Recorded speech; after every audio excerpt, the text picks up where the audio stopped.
चलिए तो depository system के कॉन्सेप्ट को भी समझ लेते हैं। फर्स्ट चैप्टर से हमने स्टार्ट किया था, देन फाइनली आज हम अपने डिपॉजिटरी सिस्टम वाले चैप्टर पे आ चुके हैं। कहां गया भाई? Yes, this is the depository system, right.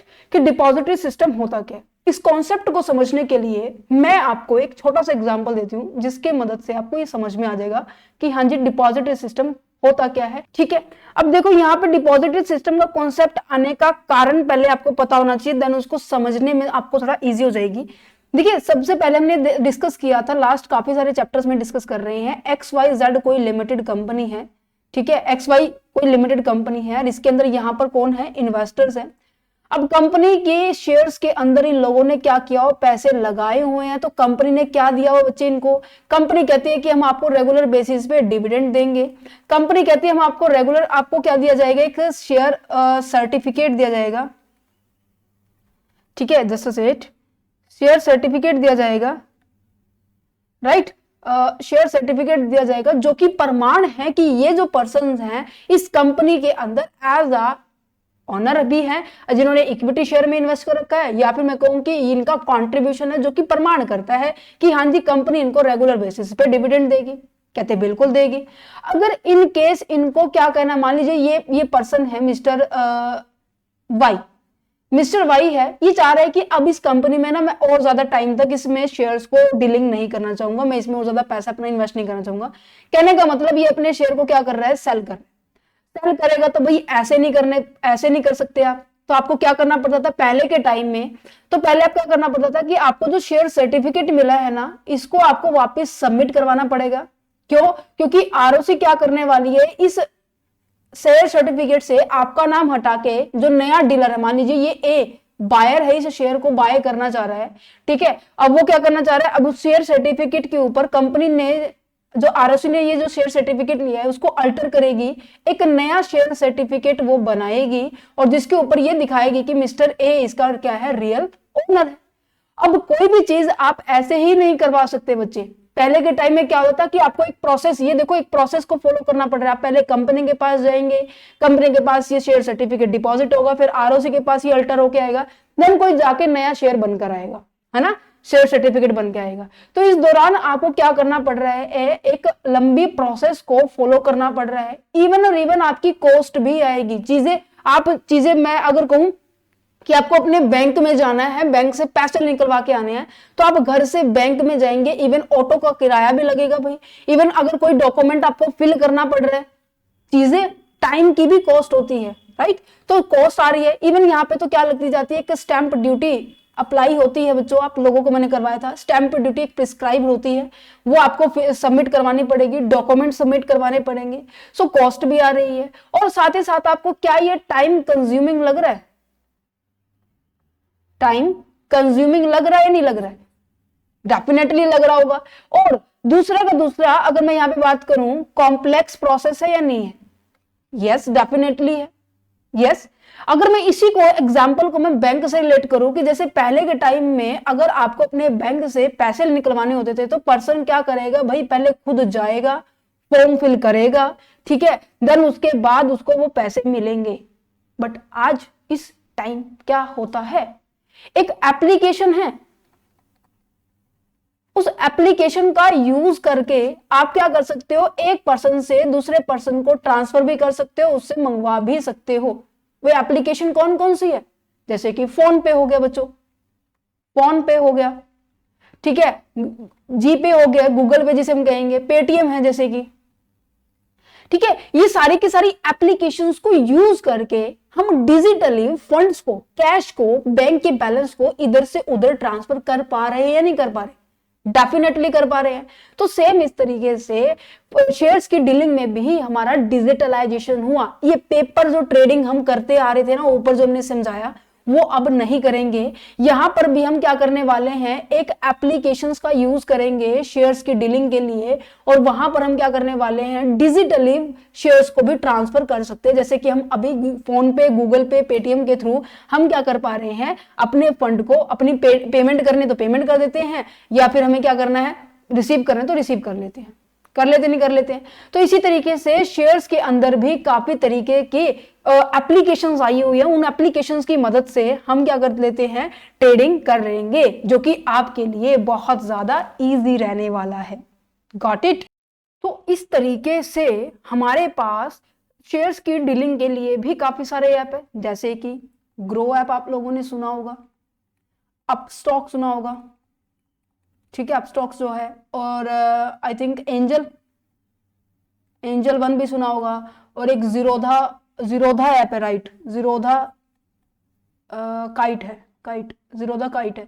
ये भी एप्लीकेशंस है जिनके थ्रू हम शेयर्स की डीलिंग इजीली कर सकते हैं एक टाइम पे ही, और इवन एक शेयर की रिगार्डिंग नहीं, आप काफी सारी कंपनीज की शेयर की डीलिंग एक साथ कर सकते हैं। अब जो मेरी प्रोसेस थी बच्चे, ये इतनी सारी प्रोसेस, मुझे प्रोसेस से गुजरना नहीं पड़ेगा, और इवन मेरी कॉस्ट इतनी नहीं आती, जो कि स्टैंप ड्यूटी है, कंपनी में जाने की है, डॉक्यूमेंट सबमिट करने की है।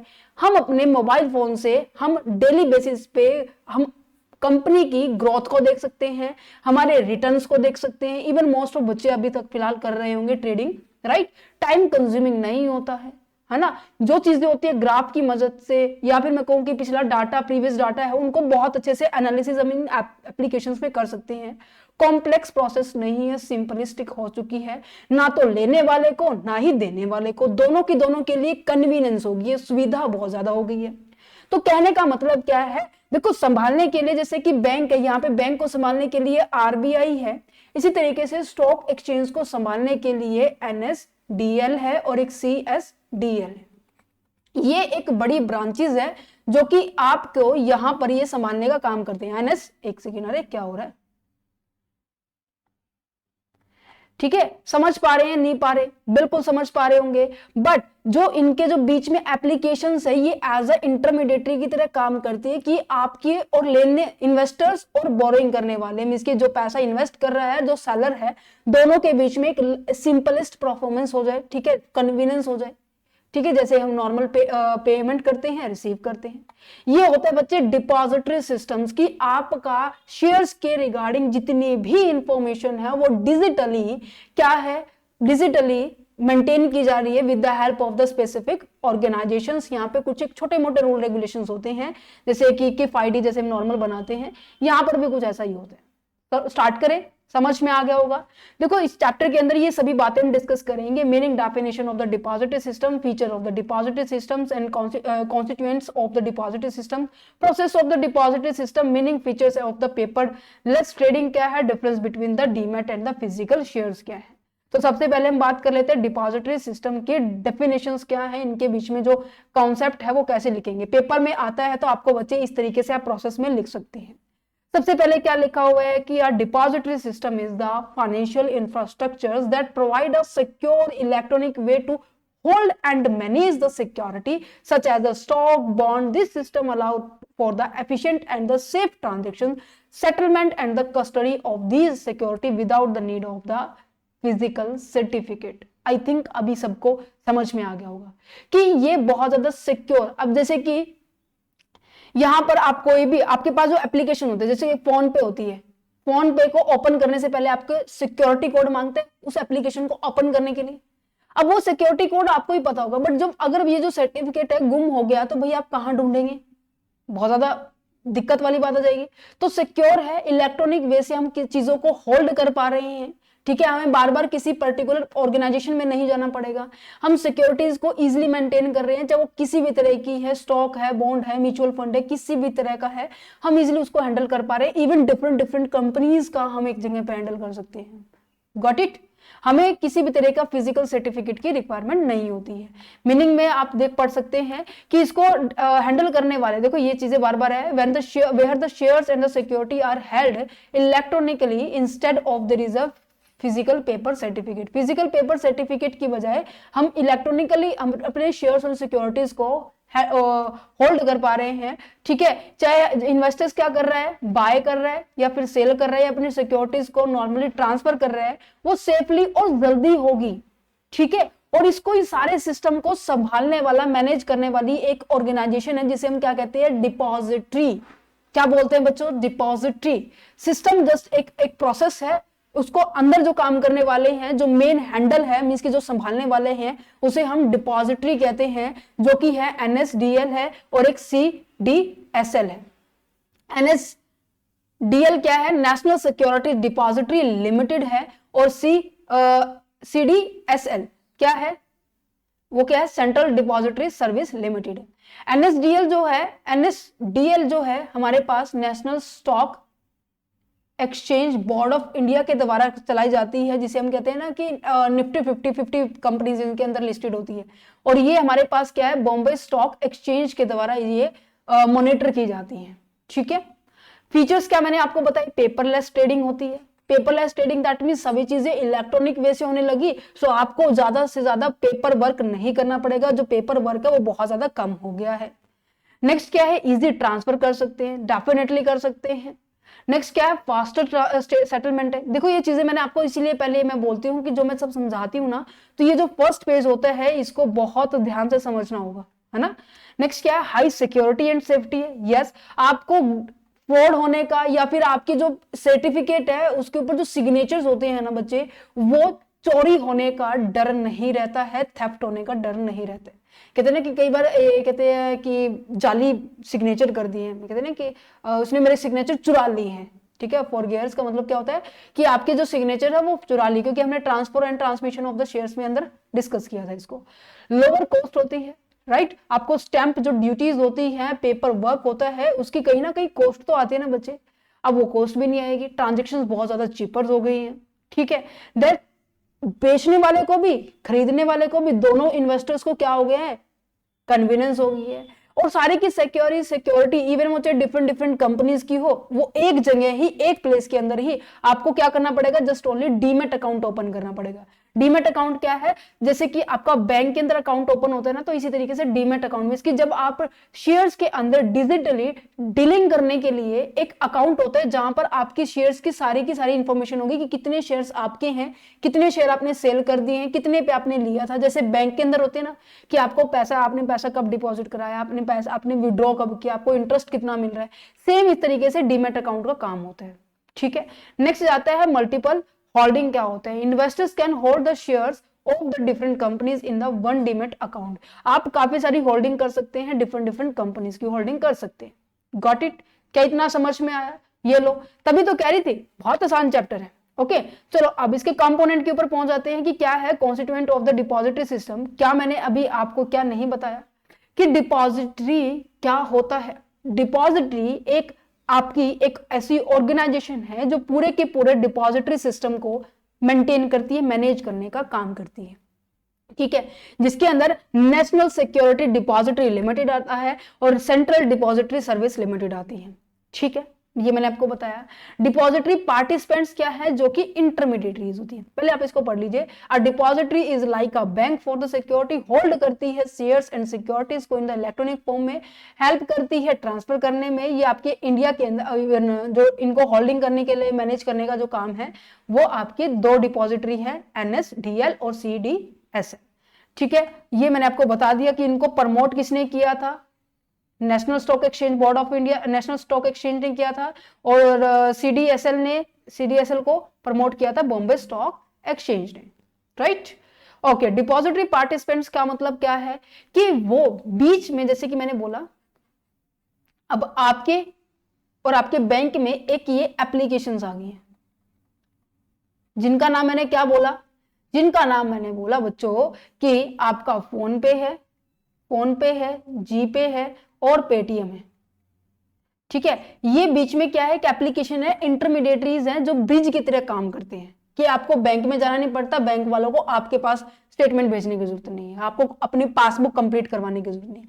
जो भी चीजें आपकी सारी इस एप्लीकेशन के ऊपर होती है, और इस एप्लीकेशन के ना कुछ एक चार्जेस ये लेते हैं या नहीं लेते, राइट, क्योंकि एप्लीकेशन आप तभी चला सकते हैं जब आपके पास क्या होंगे, डेबिट कार्ड होगा। क्या आपको ये भी पता है या नहीं पता है, पता होना चाहिए। इसी तरीके से स्टॉक एक्सचेंज के अंदर आपके पास ये जो एप्लीकेशंस है ना बच्चे, ये सभी एप्लीकेशंस बीच में एज अ इंटरमीडिएटरी की तरह काम करती है। जैसे ग्रो ऐप हो गया, अप स्टॉक हो गया, एंजल वन हो गया, जीरोधा एप्लीकेशंस होगी, ये सारे के सारे पार्टिसिपेंट्स हैं। ठीक है, जैसे कि SBI, HDFC, ICI, you can open the demat account, आप ओपन करेंगे डीमेट अकाउंट को through the DP like that is Zerodha, angel one and the next. काफी मतलब कि ना काफी सारी एप्लीकेशन है, मैंने अभी तो देखो सिलेक्टेड बोली है तभी मैं बता रही थी, मैंने वो देखी है जो मैंने अभी फिलहाल यूज कर रखी है। ठीक है, सो आई थिंक आप लोगों ने भी ये मोस्ट ऑफ ने यूज कर रखी होगी, नहीं की है तो आप थोड़ा सा इसको यूज करके देखें, पता लग जाएगा। ठीक है, नेक्स्ट आता है बेनिफिशियल ओनर। बेनिफिशियल ओनर का मतलब क्या है, जो पर्सन इन्वेस्ट कर रहा है। फॉर एग्जाम्पल जैसे मैं किसी कंपनी के शेयर्स को बाय करना चाह रही हूं, तो मैं मेरी एप्लीकेशन पे जाऊंगी, ठीक है, और अपनी एप्लीकेशंस के अंदर ये बोलूंगी कि मेरे को इस कंपनी के 100 शेयर चाहिए, 200 शेयर चाहिए, 4000 शेयर चाहिए, जितने शेयर चाहिए। उसने कहा कि एक शेयर कितने का है, उसने कहा भाई 10 रुपए का है, मैंने कहा 4000 शेयर चाहिए, तो भाई 4000 शेयर चाहिए तो कम से कम 40,000 आपके पास पैसे लगेंगे। तो मैं रियल ओनर हूं, मैं एक्चुअल ओनर हूं सिक्योरिटी का, जो मैं उस पैसे इन्वेस्ट कर रहा हूं। इट इज द पर्सन और the entity who buy and sell the shares, जो शेयर्स को क्या करने वाली है, बाय करने वाली है, सेल करने वाली है। ठीक है, इश्यूअर कौन होती है, अब जिस कंपनी से मैं शेयर्स को बाय कर रही हूं, फॉर एग्जाम्पल मैंने कहा मैंने ये जो 4000 शेयर लिया ना, ये मान लीजिए कंसेप्चुअल स्टडी पॉइंट के हैं। ठीक है, तो ये क्या है, इश्यूअर्स है, मींस की issuer is the company that issue the shares, bond and other security to raise the money from the investor. ये वो कंपनी होती है जो कैपिटल को रेज करती है। हमारे एग्जांपल के अंदर यहाँ पर ये सारे के सारे ये जो कंपनी थी जिन्होंने पैसा रेज किया, ये सारे के सारे क्या है, इश्यूअर्स हैं। समझ पा रहे हैं, नहीं पा रहे, डेफिनेटली समझ पा रहे होंगे। तो ये आपके हो गए हैं, पार्टिसिपेंट्स कह सकते हैं, या फिर हम किसको कंपोनेंट कह सकते हैं, कॉन्स्टिट्यूएंट कह सकते हैं डिपॉजिटरी सिस्टम के। Got it. तो चलो स्टेप क्या है, जैसे कि एक एग्जांपल के थ्रू मैंने आपको समझाया हुआ है, इसके अंदर डिपॉजिटरी सिस्टम किस तरीके से वर्क करती है, कि रोहन है जिसने सबमिट किया है एक ट्रांसफर रिक्वेस्ट। ठीक है, रोहन ने लॉगिन किया अपने डीमेट अकाउंट को विद द डिपॉजिटरी पार्टिसिपेंट। अब देखो पार्टिसिपेंट बोल रहा है, दैट मींस एक एप्लीकेशन के बारे में बात कर रहे हैं। एप्लीकेशन को ओपन करेंगे, उसके अंदर लॉगिन करेंगे, ठीक है, देन ही file or delivery instruction slip और use a online transaction transfer the option two, there is a transfer the shares. आप ट्रांसफर शेयर को ट्रांसफर करने के लिए DIS को यूज करने वाले, फाइल को यूज करने वाले हैं, और उसके अंदर एंटर करेंगे Priya's demat account and the select the Infosys for the transfer. Rohan चाह रहा है कि अपने कंपनी के, जिस कंपनी के उसने इन्फोसिस कंपनी के ना 1000 शेयर उसने होल्ड किए हुए थे, उसमें से वो चाह रहा है कि 100 शेयर्स को वो क्या कर दे, ट्रांसफर कर दे, किसके पास, प्रिया के पास। कहते हैं अच्छा, तब उसको प्रिया के पास सबमिट करने से पहले अपनी एप्लीकेशंस, अपनी इंस्ट्रक्शंस उसको कमांड देनी पड़ेगी ना। जैसे कि हम अपने फोन पे से जब किसी को पेमेंट करते हैं तो पहले जो पर्सन है उसको सेलेक्ट करते हैं ना। अगर आपके कॉन्टेक्ट लिस्ट में है तो कॉन्टेक्ट लिस्ट में से सेलेक्ट करते हैं, नहीं है तो आप उसका नंबर या फिर UPI ID डाल देते हैं ना, देन उसके बाद सेलेक्ट हो जाता है। देन उसके बाद हम क्या करेंगे, वेरीफाई करेगा रोहन का जो डिपॉजिटरी सिस्टम है, वो जो जीरोधा एप्लीकेशन यूज कर रहा है, तो वो एप्लीकेशन के थ्रू आपको पता चलेगा कि हाँ जी, अब मैं कह रही हूँ फॉर एग्जांपल यहाँ पे सेम एज इट इज मैं बैंक को भी लेके चल रही हूँ क्योंकि आपको थोड़ा इजी रह जाएगा। रोहन चाह रहा है प्रिया को पेमेंट करना है 1000 रुपए की, पर बैंक वाले जब वो एप्लीकेशन के ऊपर कहेगा ना पे का नीचे ऑप्शन आता है, वो कहेगा ना पे कर दो। पे करने से पहले ऐसे गोल गोल घूमता है, क्यों घूमता है, क्योंकि वो चीजें ना बैंक के पास, बैंक के सर्वर में जाती हैं, और बैंक के सर्वर में चेक होके आता है कि हाँ क्या रोहन के बैंक में इतने पैसे हैं या नहीं। अगर नहीं होंगे तो आपको ये इंफॉर्मेशन दे देगा कि हाँ जी आपके बैंक में सफिशिएंट बैलेंस नहीं है, प्लीज आप इसे करेक्ट कीजिए, आपको कम पेमेंट करनी पड़ सकती है, कम पेमेंट आप कर सकते हैं, है ना। अगर होंगे कहते हैं यस, तो क्या हो जाएगा, फिर क्या होगा, आपके पास फिर एक ट्रांजैक्शन की सिक्योरिटी पिन मानी जाती है।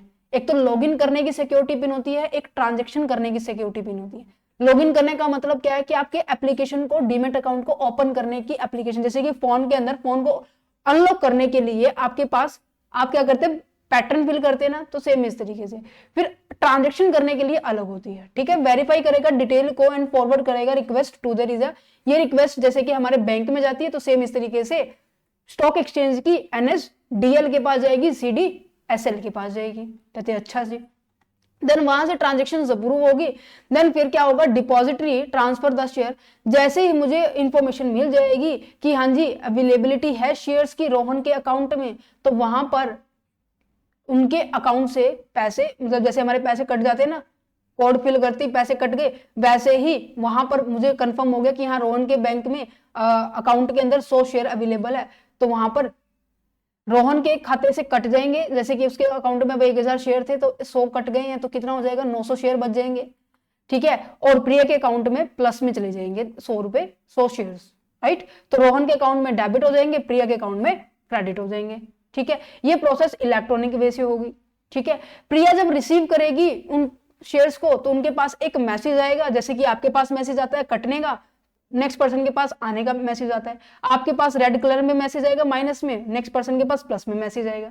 तो सेम इस तरीके से वही बात कर रही थी कि जैसे जैसे हम क्या करने वाले, जैसे जैसे बैंक की एप्लीकेशंस का यूज होता है ना, बस थोड़ा सा वही बात है ना, डिफरेंट तो होगा। मैं आपको ऐसे लिंक, मेरे हिसाब से आपको किसी को भी, फॉर एग्जाम्पल किसी को भी डिपॉजिटरी सिस्टम नहीं आता, मैं बिल्कुल बेसिक से समझा रही हूँ, ठीक है। तो आई थिंक सबको समझ में आएगा, क्योंकि इन डेप्थ में कहीं मुझे नहीं लग रहा कि आप सभी को आती होगी, अगर आती है तो बेटर है, क्योंकि बहुत बेसिक लेवल से समझाया, बहुत सारे पॉइंट अभी रहते भी है समझाने, मैं पहले ही बता रही हूँ आपको। कभी कहें कि मैम आपने ये नहीं बताया, मैम आपने वो नहीं बताया, मैंने बिल्कुल जस्ट बेसिक से समझाया है, ठीक है। ओके, नेक्स्ट जाता है पेपरलेस ट्रेडिंग। क्या होता है पेपरलेस ट्रेडिंग का मतलब क्या है भाई, पेपर को यूज नहीं किया जा रहा ना, जो हमने स्टार्टिंग में प्रोसेस समझी थी, ये जो प्रोसेस है इसको यूज नहीं किया जा रहा, हम डिजिटली कर रहे हैं। पेपरलेस ट्रेडिंग का मतलब क्या है कि a procedure of the trading in the shares where the actual shares certificates are not traded but sorry paperless लिखा हुआ है यहाँ पे, मैंने सोचा पेपर बेस्ड ट्रेडिंग है, ठीक है। जो पेपर बेस्ड ट्रेडिंग थी ना उसको हटा दिया जा रहा है, दैट मींस आप ऑनलाइन ट्रेडिंग के बारे में बात की जा रही है, राइट। तो आपकी जो ट्रेडिंग की जा रही है ना शेयर्स की, तो जो आपके एक्चुअल शेयर्स हैं, सर्टिफिकेट्स हैं, उनको एक्चुअल में ट्रेडेड नहीं किया जाएगा।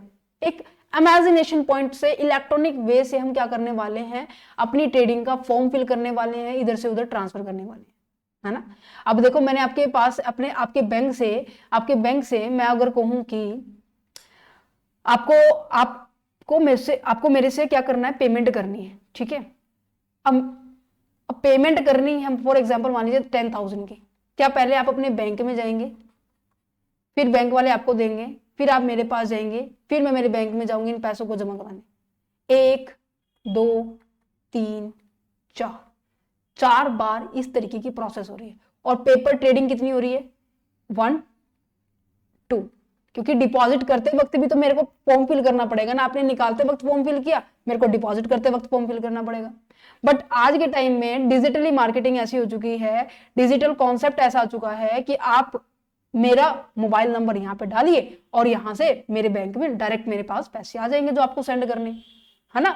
तो यहाँ पे क्या है कि पेपरलेस ट्रेडिंग क्या है, refer to the buying and selling the financial security electronically, जब आप चीजों को भेजते हैं या फिर आप बाय करते हैं, without the using the physically document. आप डॉक्यूमेंट यूज नहीं करें, जो कि यहाँ पे मैंने 2 बार पेपर फिल हुए ना, ऐसा कुछ नहीं होने वाला। यहाँ पे पेपर सर्टिफिकेट इस तरीके की ट्रांजेक्शन्स नहीं होने वाली कि आप इधर मेरे को देंगे मैं आपको दूंगी, नहीं। It's allow the investor to trade the through the demat account, आपको डीमेट अकाउंट ओपन करना पड़ेगा, ऑनलाइन प्लेटफॉर्म पे आप ट्रेडिंग करेंगे, जो कि fast, secure and the efficient होने वाली है। और ये फीचर्स बच्चे आपकी डिटो वही रहने वाले हैं जो आपकी किसकी थी, जो आपकी डिपॉजिटरी सिस्टम की थी। Got it. चलो तो डिफरेंस कर लेते हैं डीमेट और फिजिकल शेयर में। डीमेट शेयर क्या होता है, जो आपका इलेक्ट्रॉनिक होता है, और ये क्या होता है जो आपके हैंड टू हैंड ऐसे आप दिखा सकते हैं, जैसे कि मेरे पास आई थिंक ये पेपर है, ठीक है, और इस पेपर को मैं ले लेके घूमती रहूं कि हाँ ये शेयर है, ये शेयर है, ये शेयर है, ऐसा नहीं है। मैं डिजिटली अपने मोबाइल फोन से क्या कर सकती हूँ, ऑपरेट कर सकती हूँ, ठीक है। फिजिकल शेयर्स क्या होते हैं, जहां पर फिजिकल पेपर होते हैं, और डिजिटल डीमेट क्या होते हैं, जहां पर हमारे पेपर लेस शेयर होते हैं। तो चलो फटाफट इसके डिफरेंस को करते हैं। सबसे पहले लिखा हुआ है कि डीमेट शेयर क्या है, इलेक्ट्रॉनिक फॉर्म होती है, स्टोर की कैसे की जाती है, डीमेट अकाउंट से स्टोर की जाती है। ये पेपर के हेल्प से, पेपर बेस होती है ये यहाँ तो क्या है, पेपर लेस होती है, यहाँ पे पेपर बेस होती है।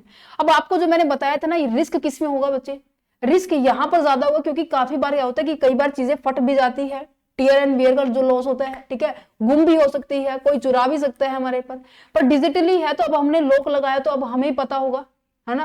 चाहे इवन हमारा फिंगरप्रिंट है, चाहे मेरे पास क्या कोई पैटर्न है, या फिर मैं कहूँ कि फेस लॉक है, काफी सारी चीजें आती हैं, राइट। तो यहाँ पर रिस्क बहुत कम होता है, यहाँ पर रिस्क बहुत ज्यादा हाई होता है।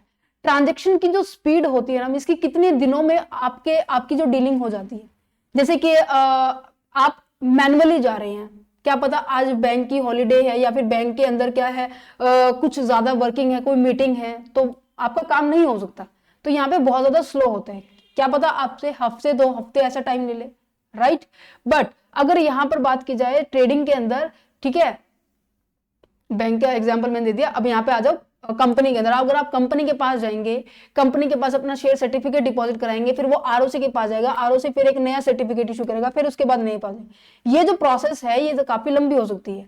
बट यहां पर डिजिटली ज्यादा से ज्यादा 2 दिन T+2 का कॉन्सेप्ट लगता है, ये इसके कंपैरिजन में ज्यादा फास्ट होती है। 2 डेज कम से कम आपके यहाँ पर लगते ही लगती है, ठीक है।